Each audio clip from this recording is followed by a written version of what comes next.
Russians had drones dropping out of the sky. They had huge communications problems. They had inability to monitor and communicate with each other where the Ukrainians are moving. And that has allowed the Ukrainians to counterattack in several places, including around Stepnohursk, and drive the Russians back from the flank. And this is actually a side effect of the Russians shelling Ukraine's energy infrastructure. Because the energy infrastructure is so damaged, you cannot get good, reliable cellular data coverage across the country. And so Starlink had been increasingly important because the Russians, who had been buying Ukrainian SIM cards before and just using them to connect to local networks, no longer had that internet access. They needed Starlinks. So now there is a real problem in the last week, and presumably for the coming weeks until they solve this problem. The Ukrainians suddenly have an advantage on the battlefield and are using that to counterattack in different places. And you mentioned earlier about the importance of Zaporizhzhia to the Russians to try and capture it. How much of the oblast does Russia currently occupy? Because contrary to what President Putin would have us believe, it isn't yet annexed. Right. So the Russian forces control between 70 and 80% of Zaporizhzhia. This is obviously nearly 4 years after Putin declared the whole of Zaporizhzhia to be annexed by Russia, did that in September 2022. And Russian soldiers have been dying prodigious numbers ever since, trying to make that claim real. And the Russian soldiers who were going forward, there's about 20,000 committed just to this one village in Stepnohursk, which is a village that used to be less than 5,000 people. So you can imagine the intensity of the fighting with the Ukrainians on that side. The Ukrainians there are outnumbered 7-1, but they are really fighting smart, and they're pushing the Russians back when they can and inflicting very heavy casualties on them when they can. We spoke to one commander in this command center who said that he reckons that the average life expectancy of a Russian soldier moving on this front is about 12 minutes, and the average cost of his life is $5,000 to $6,000 used to kill him, in terms of drone or ammunition, mortar rounds, whatever it takes to kill him. Those are quite staggering statistics. And overall, in terms of trying to commit troops to taking Zaporizhzhia, how many Russians are committed? So there are about 65,000 Russian troops, ground forces only, we're talking, in this area, trying to push towards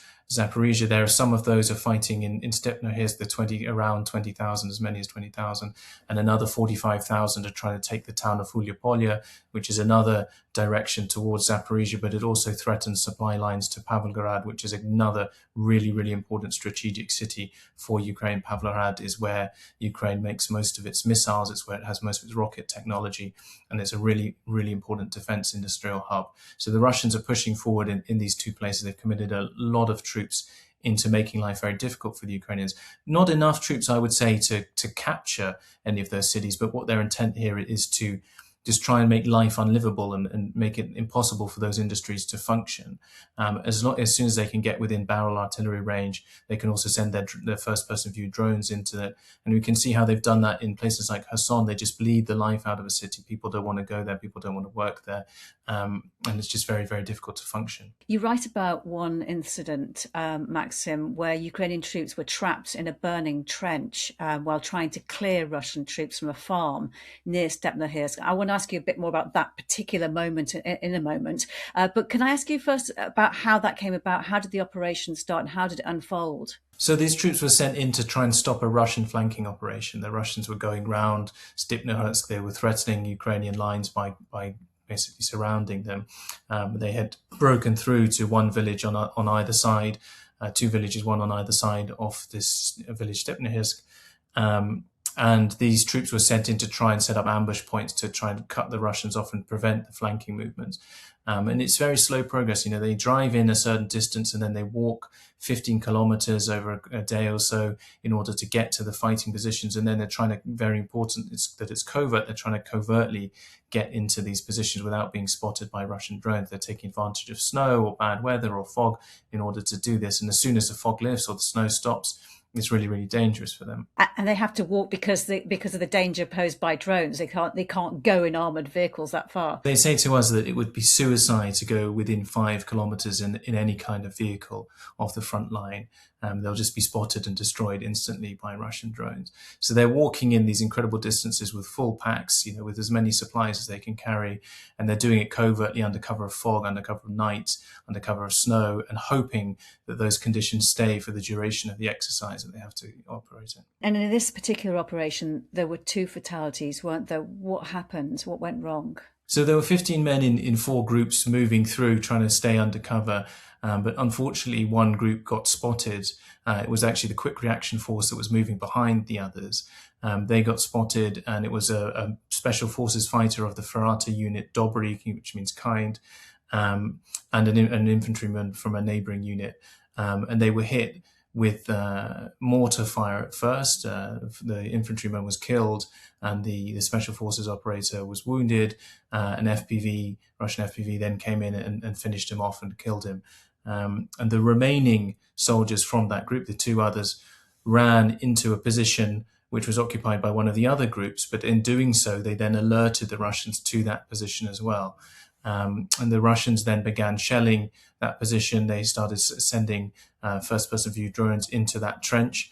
It was hit 8 times with 8 FPV drones. That trench started a fire alongside from a gas canister and some timber that was inside the trench. And the soldiers inside had to make this decision to try they knew that if they went outside, they'd be hit by artillery, they'd be hit by other FPV drones. So they decided to pretend that they'd been burned to death in this trench light. And so for 4 hours, they were fighting the fire just as far as it was in their half of the trench, just soaking the logs, the timber in their side of the trench, while letting the other side of it burn. And wetting their balaclavas, pouring water on their balaclavas, and lying under the smoke to try and make the Russians think that they had died in the fire. They stayed like that for 4 hours until they thought that they couldn't survive any longer because they were getting burned and they were obviously inhaling some degree of smoke. And they decided they had to make a break for it, and they did actually survive. But we saw the burns that they had on their hands, on their faces after this. It was pretty horrific. It sounds it. And then what happened? Because there were 2 groups that had to remain, didn't they, in position for a further 2 weeks? Right. So 2 of the groups then the Russians were hunting for them. And although it had been planned to be a 5-day operation, these soldiers were then stuck in their positions for much longer than they expected to. They wanted to bring the infantry in and then leave. But the special forces operators ended up staying there as well. And because the Russians were so actively hunting them over this period, they couldn't get even drone resupply drops. So they would have to go out just in local areas under cover of fog, darkness, and look for rations and supplies in burnt-out armored vehicles in the area around them. So they were 170 meters away from the Russians. They couldn't have drone drops without alerting the Russians to their positions. So they were foraging for water and food in the wreckage of enemy vehicles and also the wreckage of Ukrainian vehicles. And was it at this point then that the Starlink blackout actually came into effect and helped them by basically interdicting what the Russians could do? Was it a little bit later that Starlink went into effect? So the Ukrainians started this procedure to force every Starlink in Ukraine to be registered, and that means that Russian-owned Starlinks on occupied Ukrainian territory couldn't be registered. And this has had, there was some time where you could register your device, and then Starlink, then X shut down all these Starlinks that weren't registered. And that suddenly meant that Russians had drones dropping out of the sky. They had huge communications problems. They had inability to monitor and communicate with each other where the Ukrainians are moving. And that has allowed the Ukrainians to counterattack in several places, including around Stepnohursk, and drive the Russians back from their flank. And this is actually a side effect of the Russians shelling Ukraine's energy infrastructure. Because the energy infrastructure is so damaged, you cannot get good, reliable cellular data coverage across the country. And so Starlink had been increasingly important because the Russians, who had been buying Ukrainian SIM cards before and just using them to connect to local networks, no longer had that internet access. They needed Starlinks. So now there is a real problem in the last week, and presumably for the coming weeks until they solve this problem. The Ukrainians suddenly have an advantage on the battlefield and are using that to counterattack in different places. So just to go back then, so that came after, it was of no help, presumably, at that moment for those troops that had been pinned down or had been stuck there for 2 weeks. Did they get out? What happened to them? They did. They were able to extract just under cover of when they had favorable weather conditions and when they felt the Russians had eased up on the search for them. And there were also other Ukrainian actions which were distracting the Russians in that position. And there was a lot of fire being put on the farmhouse that those two Ukrainian positions were observing, and the Russian were being driven back and distracted in different directions by other units moving forward as well. So it's a constant it's a very intense and very dynamic battle around Stepnohursk. And it was distracting them from the operational groups that were left. And we're talking now on Thursday, the 19th in the afternoon of February. And it's a very dynamic situation in the sense that, now that the Russians can't use Starlink, presumably anything could happen. Right, anything could happen. I mean, Ukraine has still got limited resources. They could try, and if they have successes in their counterattack, they'll obviously try and make the most of them. They're trying to develop that. They might try and have some limited offensive operations, but they've been on the back foot for a long time, and it's not clear that Ukraine at the moment has the reserves in terms of manpower to significantly push the Russians back. Presumably the Russians will be trying very hard to find a solution to this communications problem in the interim. So I'd say Ukraine probably has a few weeks now of advantage where it can certainly continue to inflict very heavy losses on the Russians, or take advantage of the situation and improve some positioning on the battlefield. Whether they can actually mount a big offensive remains to be seen. And you write in this article, which is about to come out, that the battle for this village that you focus in on, Stepnohursk, it could alter the course of the war. How could it? Well, if the Russians were able to drive the Ukrainians out of Stepnohursk, they would get immediately to the river Kinska, and they can start crossing that river, and they can even start sending drones into the center of Zaporizhzhia from those positions.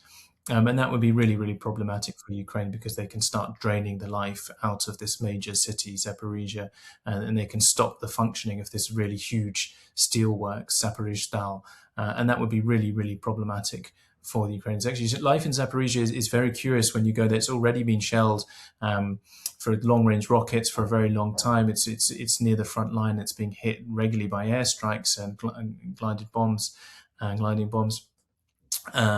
And it's a lot of people are already kind of living underground. Lots of restaurants are underground. There's schools underground in Zaporizhzhia. So people have adapted to it to a certain extent, but something big like the Zaporizhzhia steelworks, it still obviously operates sort of above ground and needs to have supplies coming in and out of it. And if the Russians can stop the functioning of that steel plant, that will have a really big impact, negative impact for the Ukrainians on the outcome of this war. President Zelensky in recent days has reiterated the objective of killing 50,000 or injuring 50,000 Russian troops, or getting them off the battlefield per month. And I'm just wondering if it is your understanding that they are actually losing more troops than they can replace at the moment, because that seems to be the claim that's being made from where you were. Right. So General Syrskyi, Ukraine's commander-in-chief, has said that they killed 32,000 Russians last month alone. And that is obviously a huge figure, or killed or wounded, I should say, neutralized, taken off the battlefield. And that is a huge figure that is at the moment more than Russia's recruitment rate.